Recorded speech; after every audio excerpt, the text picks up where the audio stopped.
Vamos a tener la clase de membresía por el problema eléctrico que tenemos, que no hay luz en esta ala del local.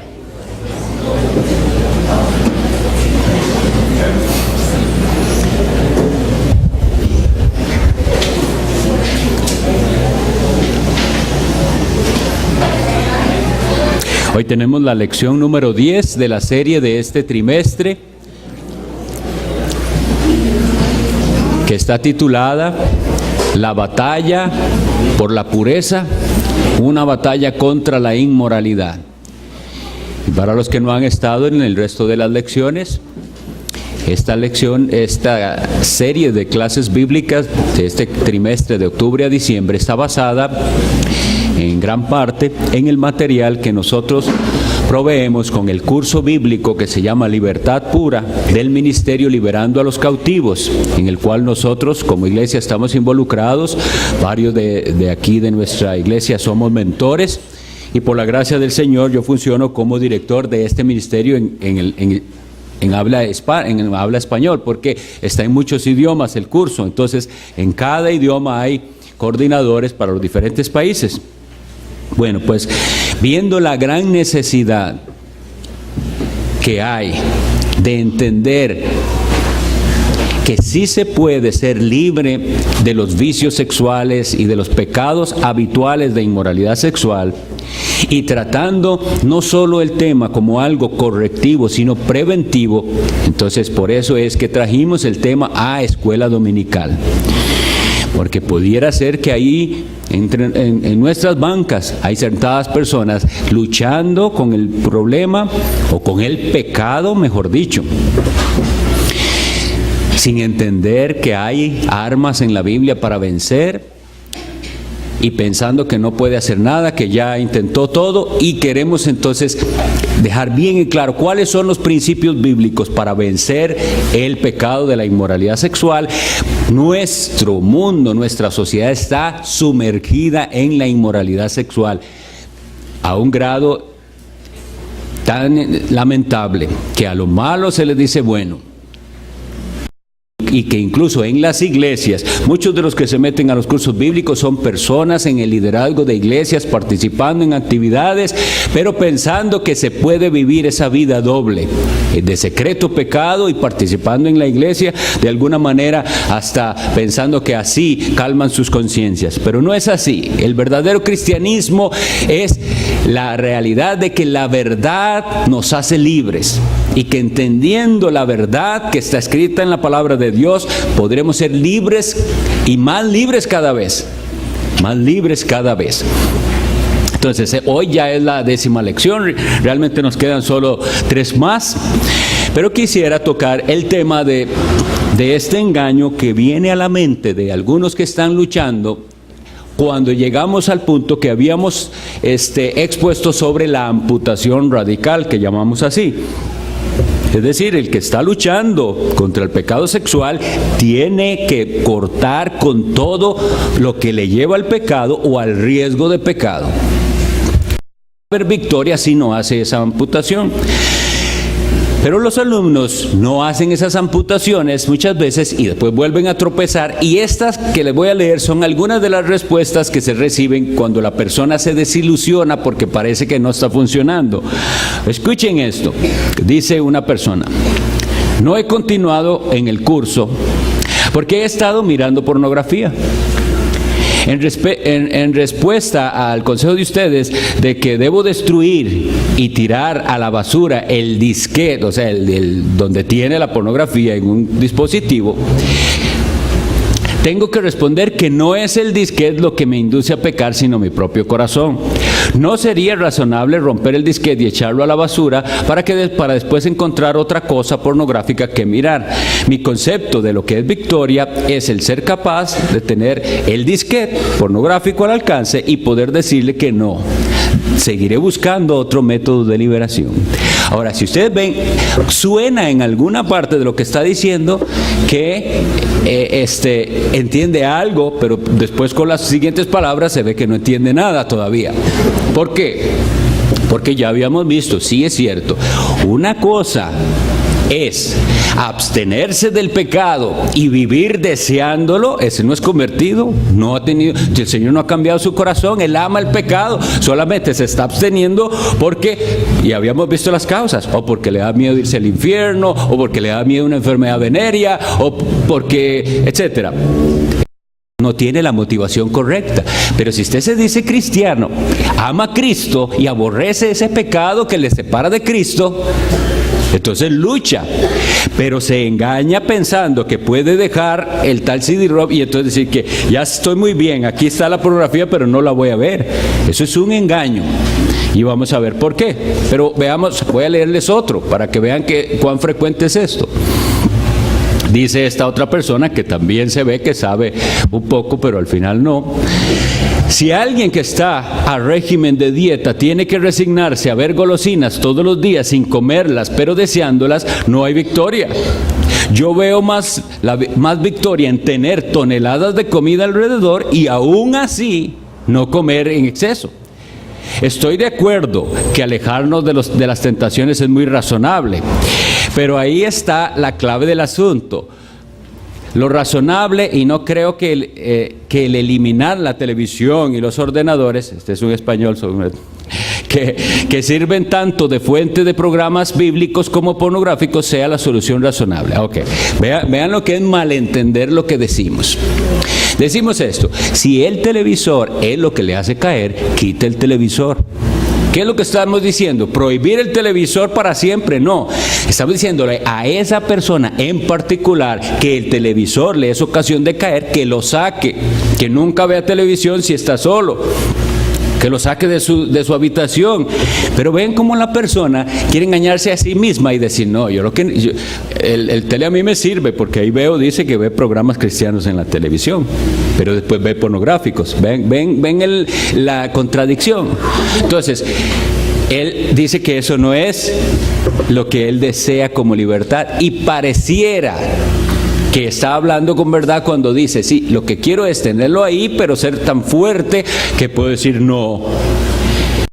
Puede llegar a ese estado de tener la tentación y la ocasión de caer tan cerca y decir no, si no ha trabajado por la pureza. Por eso le puse a la lección, no hay victoria sin pureza. Si no ha trabajado seriamente en buscar la pureza y en quitar todo lo sucio que le rodea y lo que le lleva al pecado, nunca va a llegar a ese estado ideal que él habla, en el cual pueda, en medio de la tentación, decir no.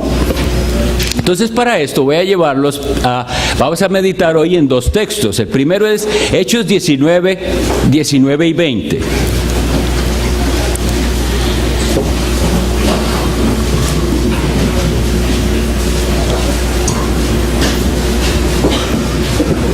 El libro de los Hechos de los Apóstoles, capítulo 19, dice así los versículos 19 y 20. Y está hablando de lo que ocurre luego de que Pablo en Éfeso predica la palabra de Dios y hay convertidos.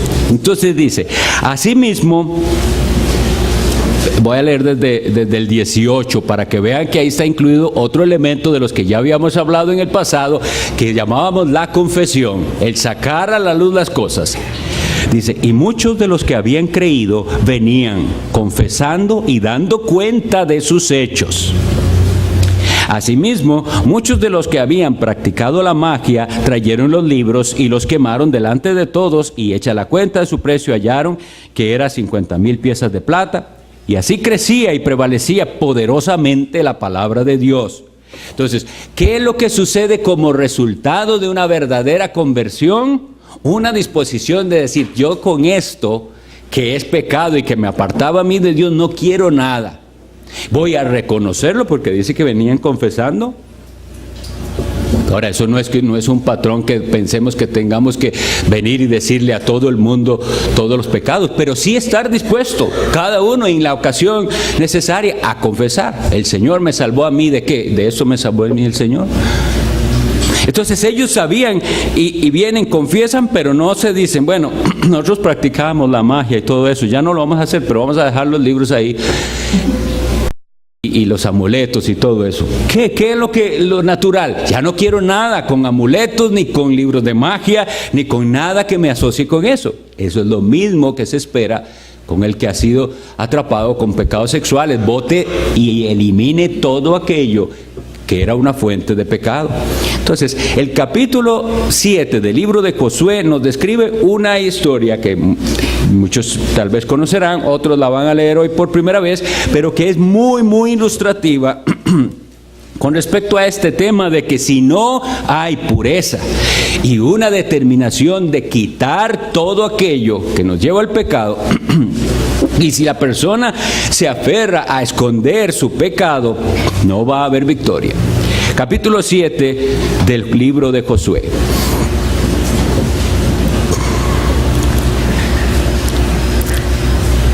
Pero los hijos de Israel cometieron una prevaricación en cuanto al anatema. Porque Acán, hijo de Carmi, hijo de Sabdi, hijo de Sera, de la tribu de Judá, tomó del anatema, y la ira de Jehová se encendió contra los hijos de Israel. Antes de continuar, quiero hacer la aclaración, por los que no saben. Recién habían conquistado Jericó. Jericó debería ser destruida, y no se podía tomar nada de ahí. Todo eso estaba bajo la maldición de Dios, y así lo había dicho Dios.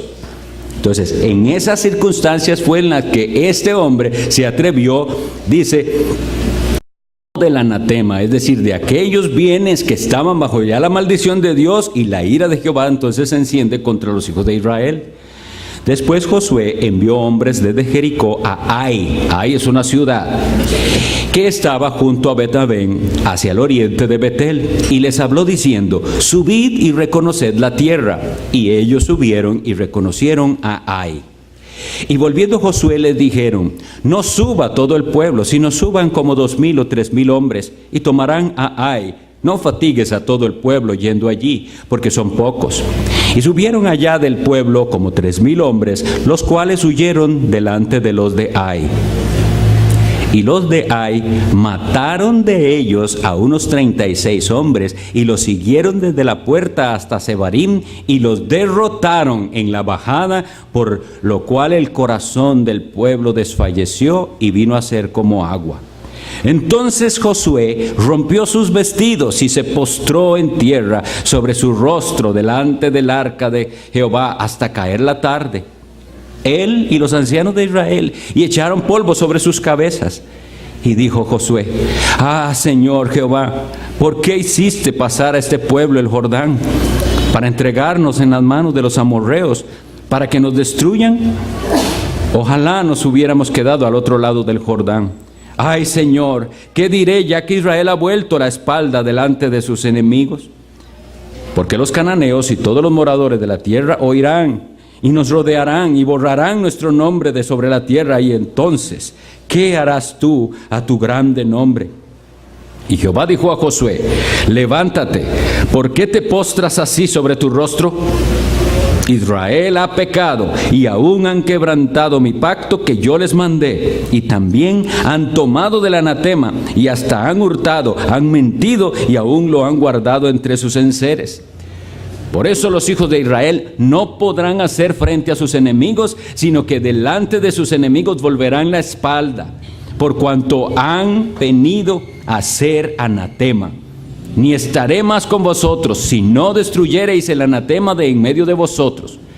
Levántate, santifica al pueblo, y di: santificaos para mañana, porque Jehová el Dios de Israel dice así: anatema hay en medio de ti, Israel.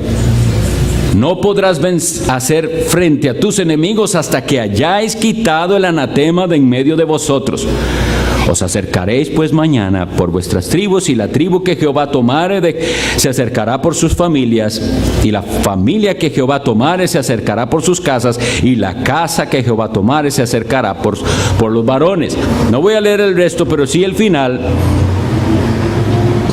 Y vean lo que sucede a partir del versículo 24. Entonces Josué y todo Israel con él tomaron a Acán, hijo de Sera, el el dinero, el manto, el lingote de oro, sus hijos, sus hijas, sus bueyes, sus asnos, sus ovejas, su tienda y todo cuanto tenía. Y lo llevaron todo al valle de Acor. Y dijo Josué: ¿por qué nos has turbado? Túrbete Jehová en este día. Y todos los israelitas los apedrearon y los quemaron después de apedrearlos. Y levantaron sobre él un gran montón de piedras que permanece hasta hoy. Y Jehová se volvió del ardor de su ira. Por esto aquel lugar se llama Valle de Acor hasta hoy. Para resumir, lo que sucede es que este hombre Acán, cuando conquistaron Jericó, una gran victoria, una victoria que Israel pudo tener porque fue obediente. ¿Cómo ganaron esa victoria? Sin espadas, solo dándole las vueltas por 7 días a la ciudad amurallada de Jericó, para el 7º día dar 7 vueltas y gritar, y Dios mismo bota los muros de esa ciudad y todo fue destruido. Dios había dado las instrucciones, ellos siguieron las instrucciones en obediencia y Dios les da victoria sobre esa ciudad. ¿Por qué digo que es una muy buena ilustración en este caso? Porque así es la vida de muchos de los que están luchando contra el pecado. Tienen una buena victoria y se entusiasman tanto. Y entonces creen que ya todo va a ser color de rosa. Esto se da, lamentablemente, mucho en las iglesias donde hay mucho activismo o actividades especiales, o retiros, o campamentos. Entonces la persona va y participa y se siente tan gozosa y pasó 2 o 3 días solo cantando y gozoso con la gente y cree que ya, qué victoria, 3 días sin pecar. Y pasan 2 semanas más y vuelve a caer. Ese es el asunto. Si pudiéramos ver eso como una victoria, tenemos que ser bien cuidadosos, porque la victoria viene por la obediencia. Obedezco a Dios y Dios es fiel a su promesa. Obediencia al Señor, y Él había dicho que no podían tomar nada, pero Él codició y quiso un poco. Todo lo destruimos. Y el hombre, ustedes vieron lo que decía uno de los que escribe y hablaba, es que lo razonable es tal o tal cual cosa. Eso es lo que sucede, que la gente comienza a razonar, pero no a razonar bíblicamente, sino a darse a sí mismos permisos de ¿por qué no? ¿Por qué tan exagerados? Porque es que ya no voy a poder hacer nada, ni ir a ningún lado, ni visitar a mi amiga. Los jóvenes, ¿cuántas parejas en iglesias han caído en pecado? Porque toman los riesgos. No tienen que andar solos, no tienen que estar en ocasiones que les lleven a caer. No podrá vencer si no obedece. Y lo terrible es, ahora, esta historia la leemos así, pero vean que esto es algo de consecuencias terribles. Una familia entera apedreada y quemada, porque por culpa de su pecado, por culpa de ocultar del anatema, de aquello que está bajo la maldición de Dios, todo un pueblo es contaminado, porque dice, esto nos hace ver una vez más cuán santo es el Dios al que nosotros servimos. Nosotros, esa noción se ha perdido entre las iglesias. Y no hay santidad, y entonces, aunque veamos mucho progreso en muchas áreas, la gente está midiendo las cosas según el estándar mundano, pero el estándar del Señor es santidad. ¿Por qué? Porque Él es santo. Bueno, entonces, sean cuidadosos ustedes mismos y a la hora de aconsejar. Recuerde que estamos dando toda la lección siempre pensando en cómo le voy a ayudar yo a que me dé cuenta yo, que llegue a mí pidiendo ayuda, estoy atrapado. En cualquiera de los diferentes pecados sexuales de los que hemos estado hablando, cantidad de ellos hay. Y como les decía, no quiero entrar en detalles de que no es necesario a veces, pero se sabe, son pecados que amarran, sea el que sea, pecados de inmoralidad sexual. Cosas que ya el mundo considera que eso, como dicen, eso no es nada. Pero para Dios sí lo es pecado. Entonces, hay que decirle a la persona, no se confíe porque ha tenido unas victorias, porque lleva 2 meses sin caer, etcétera. No, si lleva 2 meses sin caer, amén, y gloria a Dios por eso. Pero no descuidarse y decir, bueno, ya ahora ya me siento más fuerte. Y esa es casi la historia repetitiva. Entonces, el engaño del enemigo consiste en hacer pensar que ese pecado no traerá consecuencias. Ahora, cuando hablo de esto, hago la aclaración, porque recuerdan la lección número 1, era la motivación. La motivación debe ser la correcta si va a poder vencer de verdad sobre el pecado. Y nosotros decíamos, hay muchas cosas que son razones buenas para dejar el pecado, pero no deben ser la motivación principal. Y hablábamos de que hay personas que vienen y dicen, si alguien no me ayuda, yo sé que mi matrimonio se va a destruir, mi esposa se va a dar cuenta, o mi esposo se va a dar cuenta, o ya se dio cuenta. Y están pensando más que todo es en salvar su matrimonio, pero más importante que salvar su matrimonio es salvar su alma. Y algunos, lamentablemente he de decirles, van a tener que perder sus matrimonios. No hay garantía de que usted pueda ganar a esa persona su confianza de nuevo. Pero hay algo más importante que su matrimonio. Su empleo. Hablamos de gente que en los mismos trabajos están usando las computadoras de sus trabajos para ver pornografía. Y con susto que se van a dar cuenta. Y toma y lo vuelve a tomar y nadie, hasta que llegó el día en que llega el reporte del jefe de que en tal computadora a tal hora solo usted era el que estaba y aquí dice que usted estuvo viendo eso. Perdida el empleo. Son consecuencias. Satanás le hace pensar a las personas que no va a haber consecuencias. Hay. Y terribles. Y después una hoja manchada. Y quiero hablarles de esto porque Dios en su misericordia nos ha librado a muchos que en el pasado tuvimos una vida de inmoralidad, de enfermedades terribles. Pero no siempre es así. No siempre es así. Yo he tenido estudiantes que ya está infectado. Ahora, todavía está vivo. Todavía hay perdón, todavía hay esperanza. Pero no tiene que pensar que su esperanza es que el Señor le cure de esa enfermedad. Eso va a quedar ahí como una consecuencia de su pecado. Eso le va a afectar de ahí en adelante. Pero el asunto es, ¿era eso? Porque hagamos la pregunta a la persona que está viviendo un estilo de vida inmoral, promiscuo, lo que sea. ¿Qué pasaría si mañana mismo sale la noticia de que descubrieron la vacuna ya? Así como descubrieron vacunas para otras enfermedades que son venéreas, ¿verdad? Todo un proceso, pero se cura. Los vacunan. ¿Qué sucedería? Ya tiene permiso de vivir como usted quería vivir. Y eso refleja lo que hay en el corazón. Bueno, esas consecuencias están y es bueno que las pensemos y que eduquemos al respecto. ¿Por qué vas a destruirte en estos y estos aspectos? Pero más importante que todo eso es, recuerden la palabra de Dios, los injustos no heredarán el reino de Dios.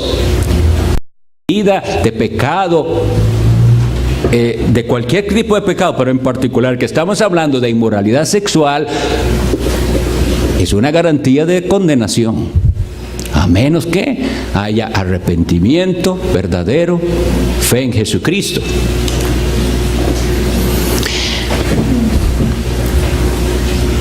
Entonces, el elemento triste de muchos de las personas a las que tratamos de ayudar es cuando comienzan a confiar en sí mismos. ¿Y cómo saberlo? ¿En qué medida está confiando en sí mismo? Solo son las respuestas del curso las que lo dan. O sea, dice, volví a caer. Bueno, entonces explique cómo fueron esas circunstancias, ¿por qué? Es que la verdad es que yo no le había dicho a usted, pero hace días que no dejé de leer como venía leyendo la Biblia. y bueno, mis ratos de oración ya no son como estaba al principio del curso, que estaba tan entusiasmado. Bueno, ¿por qué? ¿Qué hay detrás de eso? No es solo que estamos enseñando una disciplina, no es nada más eso. Hay algo detrás del por qué enseñamos esa disciplina. La disciplina la aplicamos, la tratamos de aplicar a nuestra vida por el entendimiento de que eso es la dependencia de Dios. Yo me disciplino en buscar a Dios en el secreto, en la oración, en el estudio de su palabra, porque con eso reconozco que dependo de Él. No es como una especie de método. Cuando las personas comienzan a hacerlo así, tropiezan. Dese cuenta, si usted dejó de leer la palabra de Dios, de apartar su tiempo para buscar al Señor en el secreto, para decirle: Señor, quiero caminar contigo, clame a Él, tenga sus espacios de oración, búsquele más. Si no hace eso, lo que hay detrás de no hacerlo es que usted piensa que ya está bien, que ya usted está fuerte, que puede pelear solito sin... Y entonces Dios dice: bueno, vamos a ver si solo de veras puede. Pero volviendo al tema de la lección es, si usted ha identificado en la última caída que tuvo y se da cuenta, ¿cómo fue que cayó? Haga el análisis. ¿Cómo fue que cayó? Bueno, volví a pasar por aquel lugar. Cuando vi, ya había entrado. Sea lo que sea el nightclub, sea el cine, sea lo que sea. Bueno, ¿qué estaba mandado a hacer? A nunca más pasar por ahí. Pero como decíamos, si la gente prefiere la solución, no, yo lo que quiero es poder pasar por ahí y ser tan valiente de no entrar. No es eso, es que desde antes diga: yo no quiero ni pasar por ahí. ¿Me entienden? Ojalá puedan transmitir eso. Es desde antes. Yo no quiero ni acercarme a aquel lugar que es de riesgo para mi vida, porque eso me lleva al pecado y el pecado me separa de Cristo y yo amo a Cristo. Eso es el pensamiento cristiano. Confió en sí mismo, me parece que ahora es muy fuerte, que ya no necesita tanto la oración como antes, que ya no necesita tanto ir a la palabra como antes. Guardó su pecado, no lo confesó. Ahí están los resultados. Porque la respuesta es: ¿y cuándo pasó esto? Bueno, hace como 2 semanas. Es que no le había querido decir porque me daba vergüenza, me daba lástima con usted, porque yo sé que usted se preocupa, etcétera. Hay miles de razones, pero tenemos que ayudar a esa persona a decirle: vea, a usted le daba vergüenza, que yo sepa, y Dios lo vio. Dios estuvo ahí. ¿Con quién es la verdadera vergüenza que debería haber por el pecado? Tenemos que llevar a la persona y decirle: mire, en el día del juicio el Señor no necesita testigos. Él no necesita decir: pase quien lo vio hacer esto. No, Dios estuvo ahí. Dios oyó y vio y presenció su pecado. Así le ayudamos a la persona a ver cuán seria es la situación. Y entonces no poner más excusas y no subestimar al enemigo. ¿Qué pasó ahí en Ai? ¿Qué le dijeron a Josué? Es un pueblo, no mande a todo el mundo, no fatigues a todo el pueblo. Con unos pocos lo vencemos. ¿Está subestimando usted al enemigo? La Biblia dice que el enemigo con el que nosotros luchamos es cosa seria. No es contra sangre ni carne, dice. ¿Se acuerdan que recientemente nos dieron una predicación sobre esto? Principados, potestades, gobernadores de las tinieblas de este siglo, huestes espirituales de maldad. ¿Dónde actúa todo eso? Por todo lado.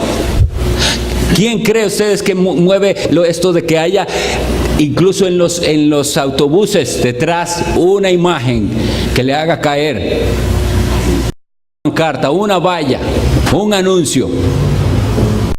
películas, el internet. ¿Quién está detrás de todo eso ensuciando para tratar de hacerle pensar que el pecado es suficientemente atractivo? Y el engaño del pecado, de que no va a haber consecuencias, es el enemigo, pero no subestime al enemigo. A él debemos resistirle con fe en el Señor Jesucristo. Pero ¿cómo se hace eso?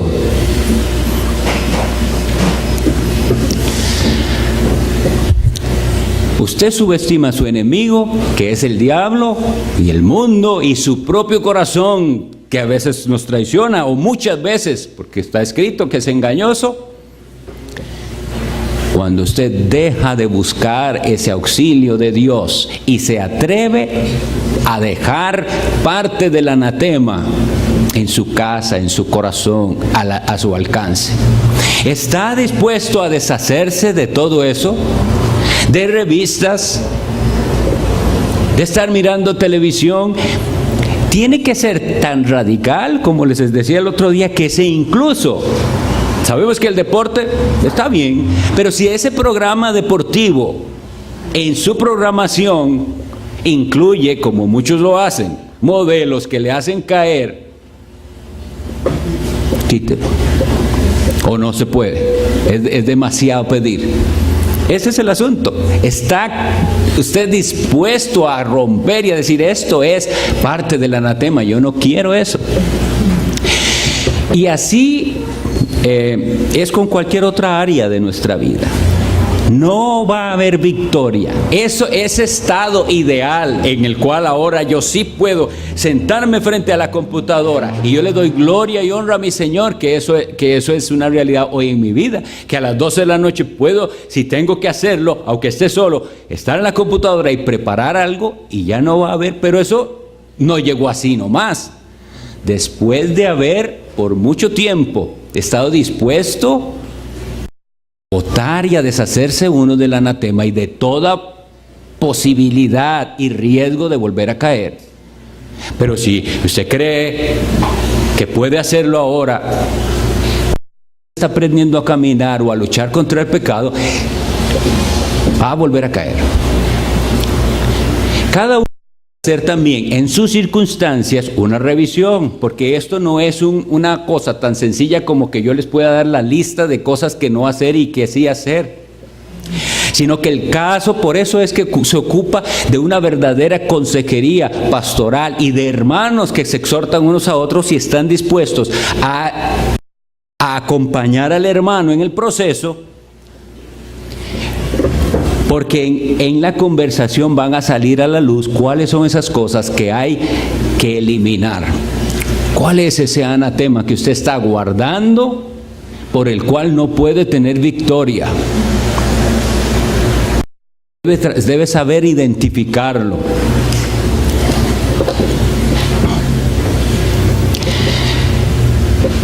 Quisiera entonces volver a lo que sucedió en Jericó y a compararlo con Ai.